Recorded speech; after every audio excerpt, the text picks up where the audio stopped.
있습니다. 오늘 본문에 등장하는 이 아브라함의 이야기 속에서 이 이야기를 우리가 찾아볼 수가 있습니다. 본문에 등장하는 아비멜렉과 그 블레셋 나라의 국방부 장관 비골이 아브라함에게 찾아옵니다. 그리고 그 대화를 가만히 말씀 속에서 보면 그야말로 그 나라의 왕이고 국방부 장관이 와서 한낱 부족 아니면 시족 어떤 장이 된 아브라함 앞에 이렇게 이야기하는 내용을 들어보면 누가 갑인가? 왕이 갑이 아니고 아브라함이 갑이입니다. 여기에서 우리가 찾아볼 게 있습니다. 오늘 이 본문 속에서 우리가 깨달아야 할 것은 뭐냐면 성도가 누구인가 하는 여기에 대한 답변을 하나님께서 우리에게 해주십니다. 창세기 21장 이전에 20장 이전까지 쭉 가면 아브라함에게 나타나서 하나님은 누구신가를 알려주셨는데 여기 오면 성도가 누구인가, 하나님의 백성, 하나님의 자녀가 어떤 신분인가, 그걸 우리에게 말해주고 있다 이 말이죠. 눈에 보이는 것이 세상인 것 같지만 세상의 그 힘이 아니라는 것을 우리에게 가르쳐주고 있습니다. 어느 날 인생을 수천 년 살아온 바위가 하나님을 향해서 묻습니다.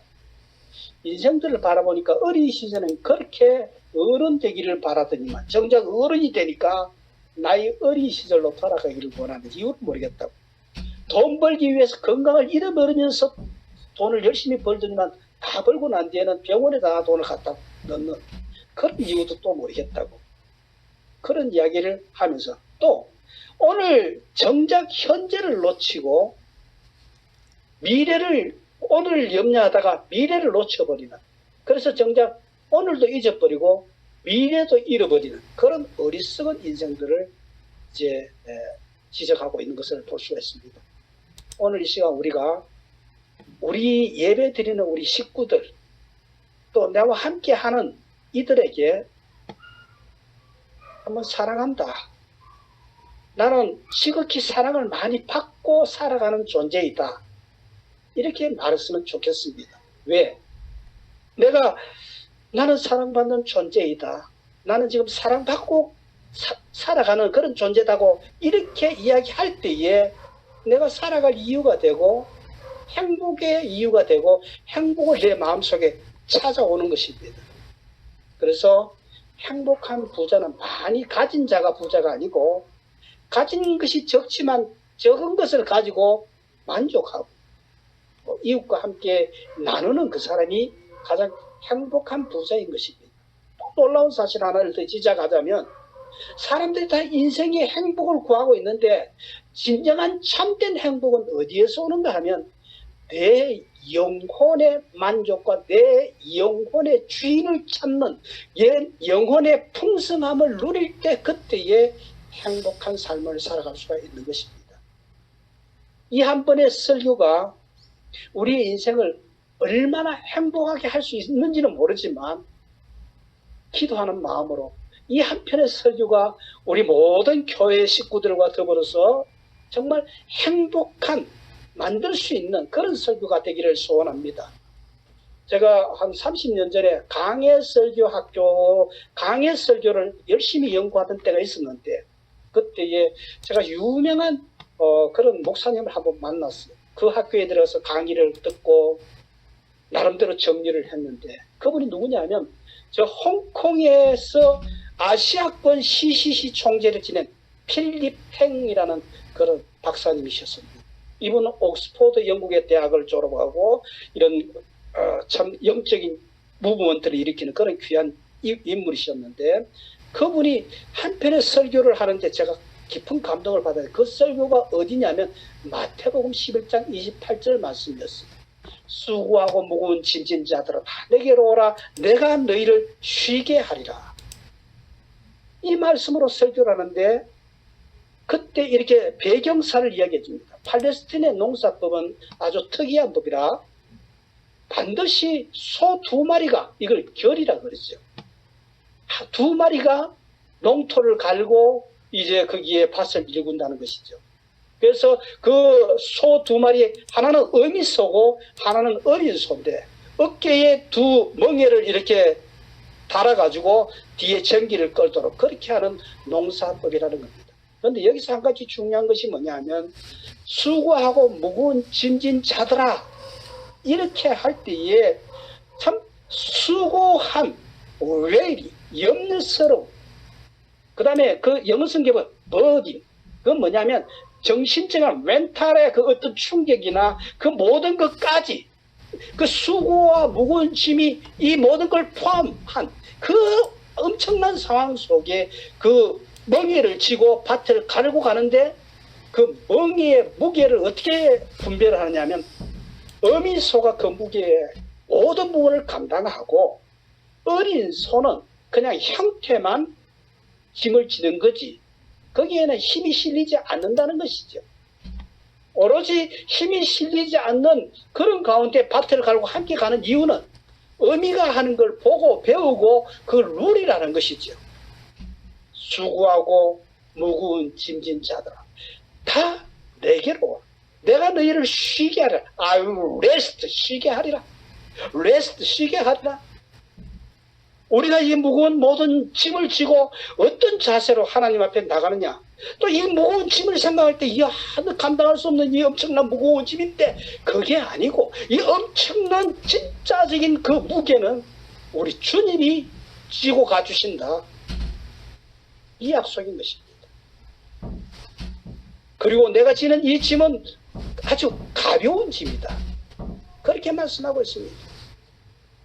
이 수고의 무거운 짐이 정말 주님께 맡겨지고 그걸 맡기기를 원하고 그렇게 맡길 때 내가 너를 쉬게 하리라 그렇게 하셨으니까 믿음으로 우리의 짐을 주께 맡기고 가는 이 자세가 필요한 것입니다.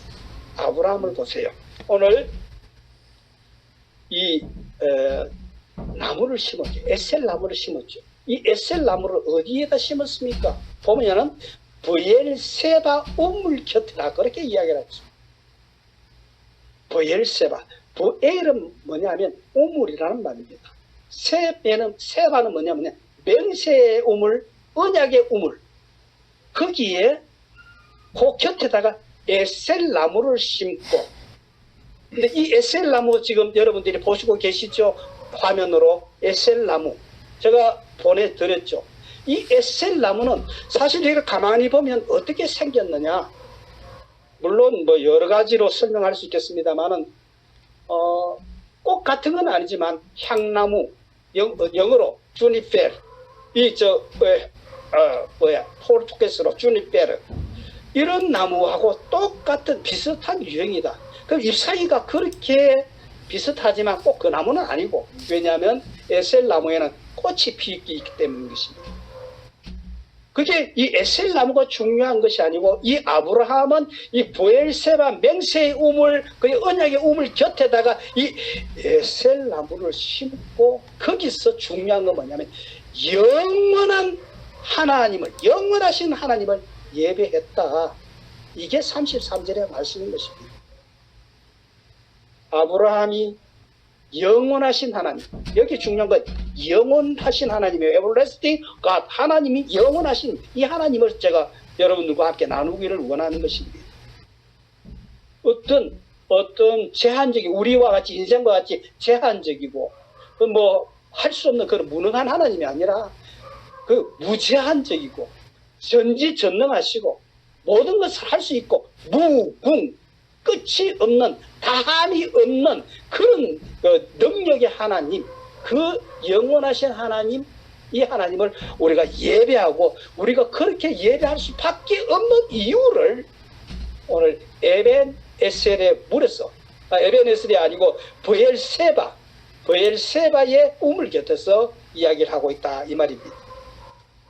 다시 에셀 나무를 조금 더 설명하자면 이 에셀 나무는 사막에 그 이슬을 품고 뿌리는 한 30m 정도 내려가는데 여기에서 그 정말 광야 지역에 얼마나 뜨거운 열사 가운데서 그늘을 만들어주고 그리고 밤에 그 이슬들을 기온차에 의해서 나타나는 그 이슬들을 한 목에 다 머금었다가 낮에 강한 햇살이 비추어지면 자체에서 그 습지를 위로 뿌리면서 그 그늘나무 밑에 있는 자들을 시원하게 하는 그런 능력이 있는 그런 나무가 에셀 나무다 이 말이죠.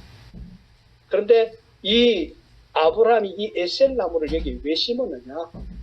그것은 나그네를 대접하는 그런 의미였습니다. 광야길을 걸으면서 사막길을 걸으면서 피곤한 자가 어디 가서 쉴 수가 있겠습니까? 수고하고 무거운 짐진 자가 어디 가서 쉴 수 있겠습니까? 이 에셀 나무 밑에 가서 그야말로 쉼을 얻고 여기서 하나님을 예배하는 아브라함의 모습도 보게 되는 것입니다. 좀 전에 말씀드렸듯이 이 브엘세바 맹세의 우물 곁에서 경험한 그 영원하신 하나님, 그분을 발견하고 내가 이 영원하신 하나님을 절대로 잊지 않고 내 인생을 살면서 이 하나님과 더불어 동행하고 그 하나님의 그 경배의 삶을 살리라.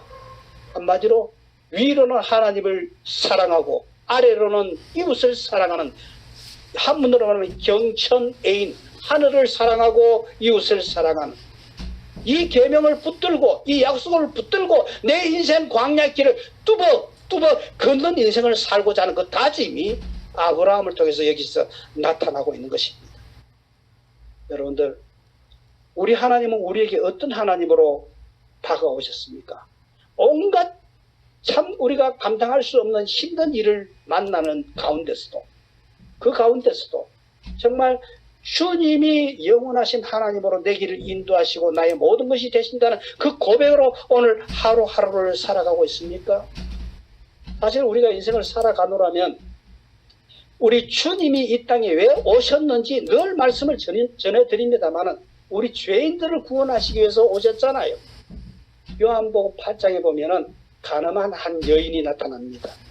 우리의 믿음은 하나님을 향해서 순결을 드리는 것이죠. 그리고 우리가 예수를 잘 믿는다는 것은 뭐냐면 예수님의 신부가 되는, 그것이 우리의 영적인 신부가 되는 것이 목적이다 말이죠. 그런데 여기 와서 보니까 한 가늠한 여인을 만나게 되고 그 주변에 있는 사람들이 돌로 그 가늠한 여인을 치려고 합니다. 그때 예수님 뭐라고 하십니까? 너희 중에 죄 없는 자가 먼저 돌로 쳐라. 그렇더니만 한 사람 두 사람 다 흩어져 갔습니다. 사실 우리를 돌아보면요, 우리의 주머니 속에 돌이 얼마나 가득 차 있는지 모르겠어요. 왜? 그 죄 지은 자 있으면 그냥 보이는 대로 돌로 쳐서 죽이려는 그 돌을 주머니 한가득 넣어가지고 이제 그 현장에 참석하기도 하고 그걸 가지고 늘 걸어가기도, 인생을 걸어가기도 하고 있습니다. 그러나 예수님은 어떻습니까?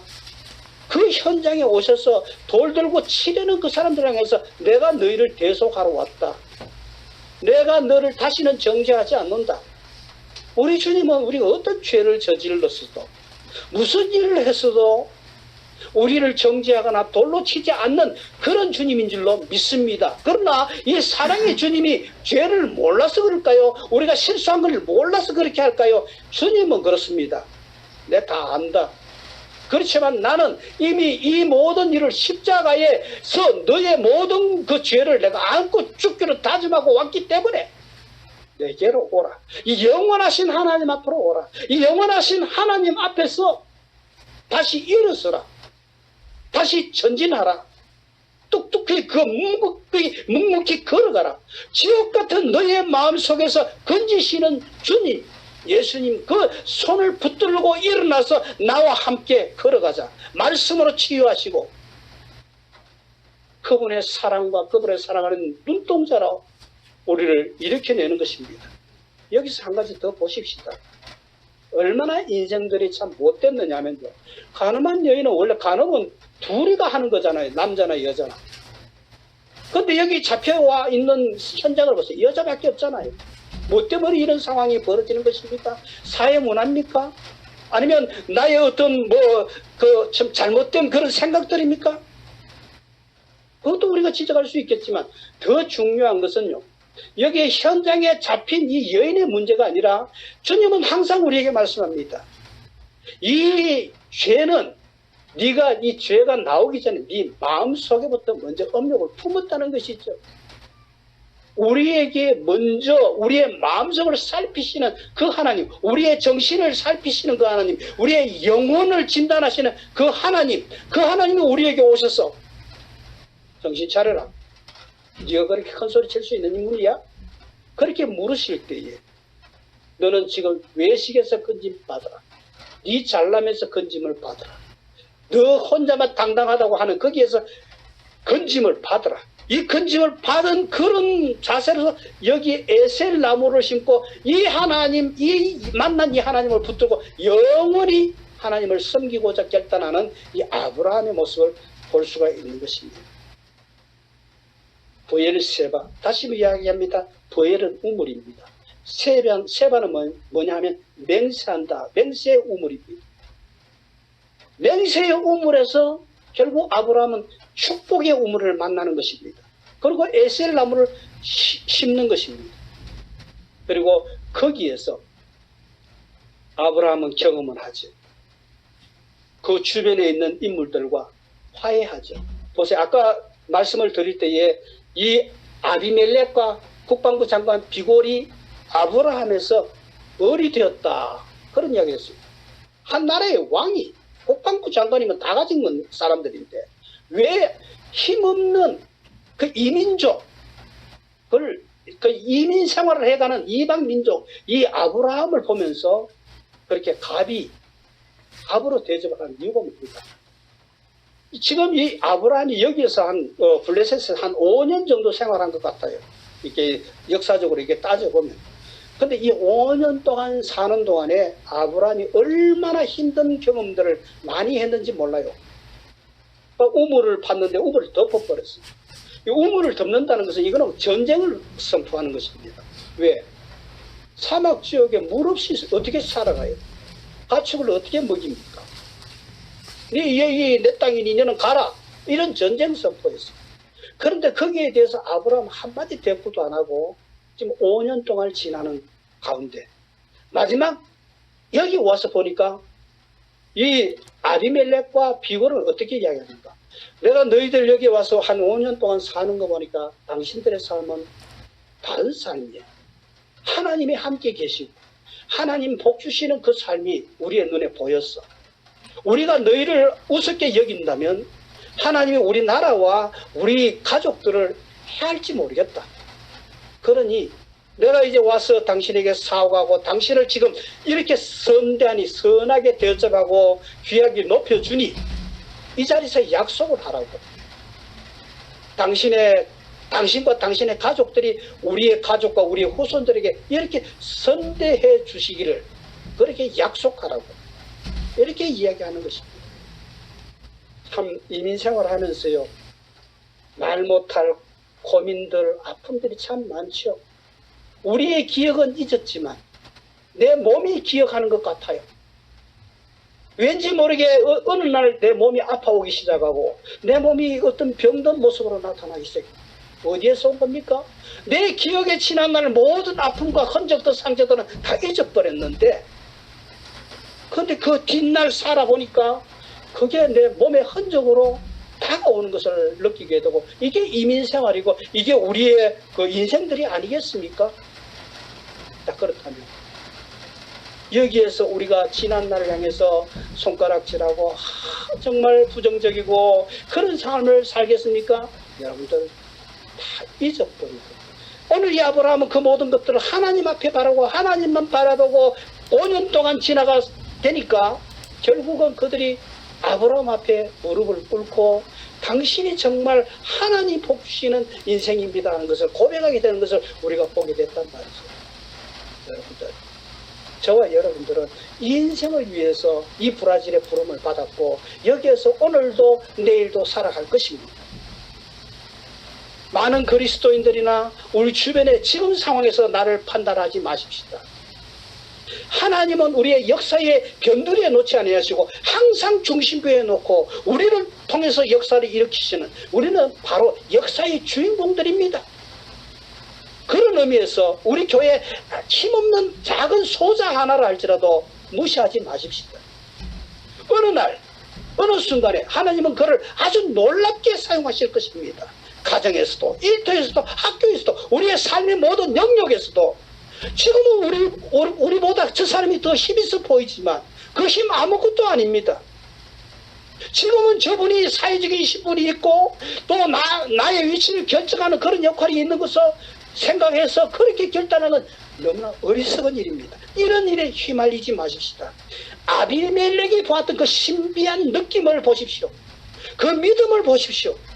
하나님은 반드시 하나님의 약속이 있는 자를 높이시는 것입니다. 세상의 힘은 얼마 못 갑니다. 하나님의 약속이 있는 믿음을 보고 믿음 가지고 그 사람을 살아가면 저는 그렇게 봅니다. 야, 저 사람 무섭다. 그 사람이 무서워서 무서운 것이 아니고 하나님이 도대체 저 사람을 어떻게 이 가문과 이 역사를 일으켜낼 그 역사의 인물로 서실 것인지 그 기대감 때문에 그렇게 무서운 것입니다. 그래서 저는 이 말씀을 붙들고 오늘도 믿음의 자리에 서시고 언약의 약속의 자리에 서 있기를 주의 이름으로 축복합니다. 세상 기준에서 볼 때 내보다 훨씬 못하다는 그런 사람으로 그런 기준으로 보지 마시고 먼 미래를 두고 바꾸어 가시는 하나님의 역사, 믿음의 역사를 일으키는 그 하나님이 이루어 가시는 그 손길, 하나님이 그 마음속에 이렇게 보고 계시는 그걸 보시는.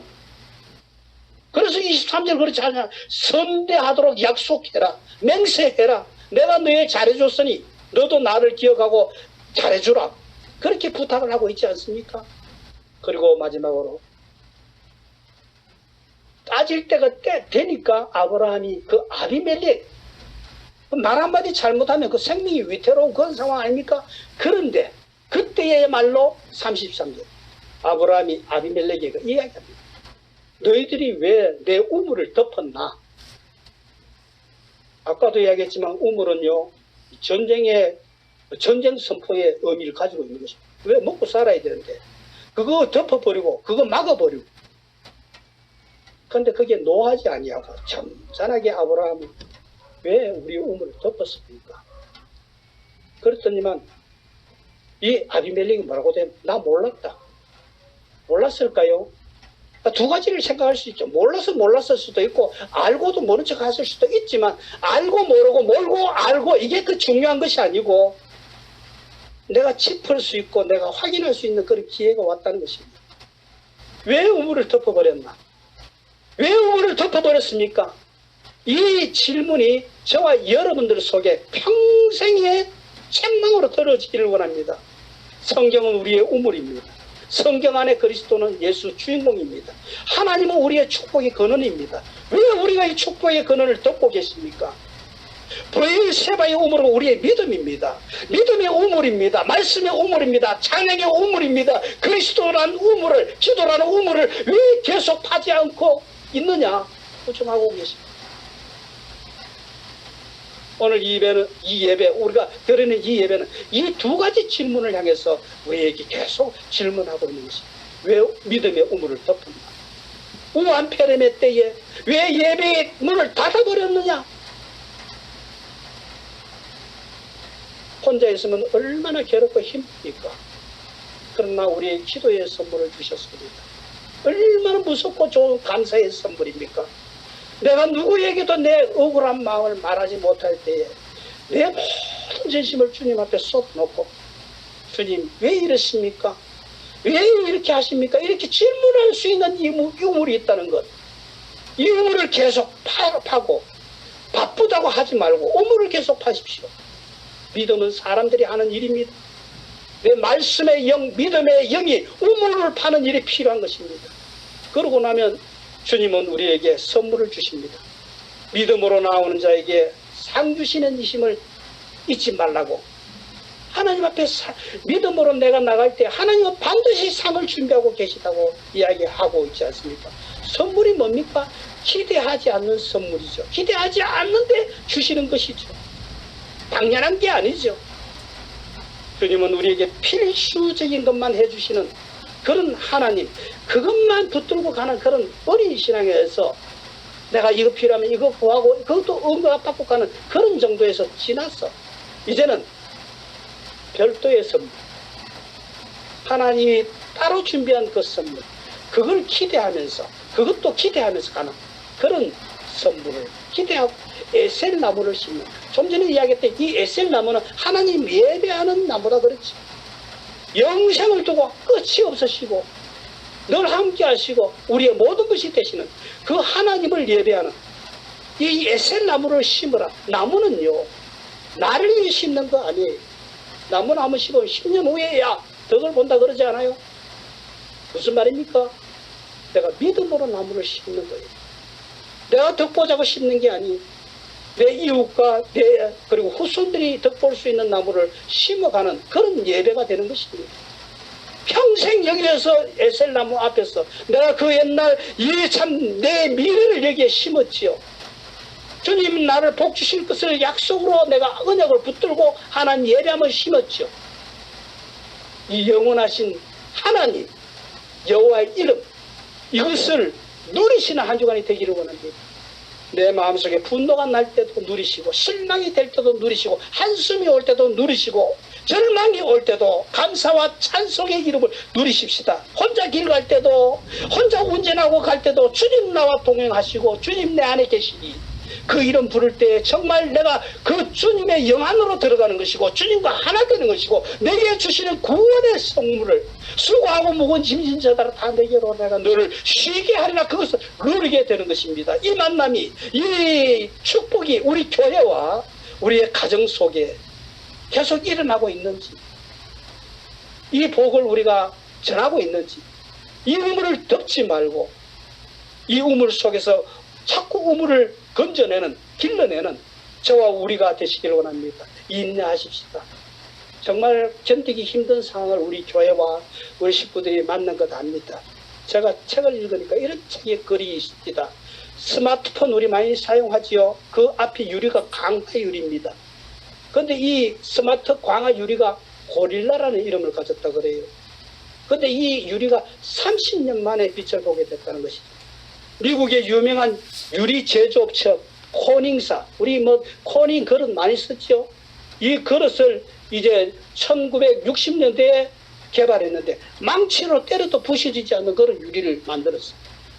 그래서 비행기의 기차 앞유리나 아니면 뭐 기차의 앞유리나 이런 걸로 공급하려고 했지만 2년 동안 기다렸지만 그 공급자, 구매자를 만나지는 못했어요. 창고에 넣어주었습니다. 2007년 휴대폰 업체가 충격에 강한 유리를 구한다고, 그리고 깨끗한 유리를 구한다고 그렇게 이야기하니까 이 코닝사에서 유리를 쓰라고 그 유리를 냈어요. 그 오늘 어떻습니까? 모든 핸드폰, 태블릿에 이 고릴라 이 유리를 쓰고 있지 않습니까? 견디십시다. 지금 못 알아준다 할지라도, 지금 내가 오해받는 일이 있다 할지라도, 내가 지금 힘드는 경우가 있다 할지라도 다시 일어나서 브엘세바 옆에 심은 이제 이 에셀 나무를 심고 이 에셀 나무를 앞에 가서 하나님을 예배하고, 이 나무를 심는 사람은 나를 위해 심는 사람도 있지만 나의 후손과 내 미래를 위해서, 그들을 위해서 심는 그런 사람도 있는 것입니다. 세상 살다 보면요, 그들만 쫓아다니는 사람이 있는 반면에 그들을 만들어가는 사람이 있다는 것을 아셔야 합니다. 저와 우리 향나무 선교회, 우리 교회는 이 그늘을 만들어가는, 에셀나무를 심어가는 이 소중한 사명자들이 되시기를 주의 이름으로 축복합니다. 기도하십시다. 하나님 아버지, 욥이 만난 그 경험이 날마다 우리 속에 다가올 때마다 우리는 이 고난을 어떻게 견뎌야 할지 몸부림치며 몸서리치고 있습니다. 하나, 내가 이것을 넉넉히 견디고 이기고 나갈 힘을 주님이 주실 것을 믿고, 내가 마음에 흔들림이 있을 때에 주님 앞에 에셀나무 심는 마음으로 예배의 자리에 나가는, 그리고 그 믿음의 우물들을 이렇게 열어서 길러내는 우리 모든 식구들이 이 한 주간 있게 하옵소서. 그 역할을 감당해 성공하는 우리 모든 가족들이 되도록 복 주시옵소서. 감사하며 예수님의 이름으로 기도합니다.